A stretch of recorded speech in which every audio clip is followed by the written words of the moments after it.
Hi hello everyone. ఇవి ఎక్కడికో వెళ్తున్నాం అందరూ దండయాత్ర చేయడానికి అనుకుంటున్నారా? దండయాత్ర కాదండి, వినాయకుని నిమజ్జనం చేయడానికి వెళ్తున్నాము.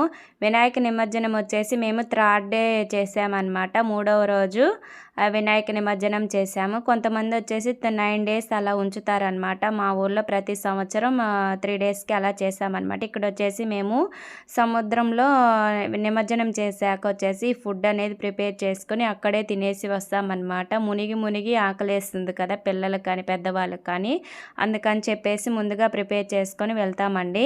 ఇక్కడ చూడండి, ఆడవాళ్ళు లేదు మగవాళ్ళు లేదు, అందరం దుమ్ముగా ఈ రంగులు ఉంటాయి కదా, కలర్స్ అనేవి దుమ్ముగా పూసేసుకొని అవి పిల్లలకు కూడా అసలు కలర్ అనేది పోవట్లేదన్నమాట. ఇలా చాలా ఎంజాయ్మెంట్గా ఉంటుందండి పల్లెటూరులో కానీ. ఇప్పుడు ఎక్కడండి, సిటీల్లో కూడా చాలా ఎంజాయ్మెంట్గా. తెలంగాణ సైడ్ వచ్చేసి ఆడవాళ్ళు కూడా డీజేలతో ఎగురుతారు కదా. ఇక్కడ వచ్చేసి మా ఊర్లో అసలు ఎగరమన్నా కానీ ఇక్కడ వచ్చేసి మేము సముద్రం దగ్గరికి వెళ్తున్నాం అనమాట. సముద్రం మాకు చాలా దగ్గర అండి. మా ఊరికి సముద్రానికి మధ్యలో ఒక ఊరు ఉంటుందండి.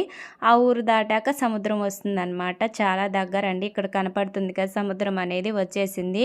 ఇలా సముద్రం వచ్చేసాక ఈ ట్రాక్టర్ అనేది సముద్రం దగ్గరికి అంటే నీళ్ళ దగ్గరికి వెళ్ళిపోతుందండి. చాలా అంటే నేరుగా దావ అనేది ఉందన్నమాట. అంటే ముందుగా వెళ్ళుంటాయి కదా, ఆ బాటలోనే వెళ్ళి మళ్ళీ తిరిగి వేరే బాటలో వస్తుందన్నమాట. ఇక్కడ చూడండి, ట్రాక్టర్ అనేది ఇరుక్కుపోయిందండి.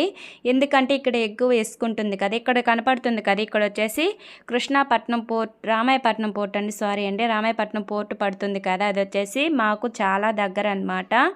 ఇక్కడ చూడండి సముద్రంలోకి వెళ్ళిపోయింది. ఇక్కడ వచ్చేసి ఆడవాళ్ళందరూ దుమ్ముగా ఇది వచ్చి కలర్స్ అనేవి పూసేసుకున్నారు.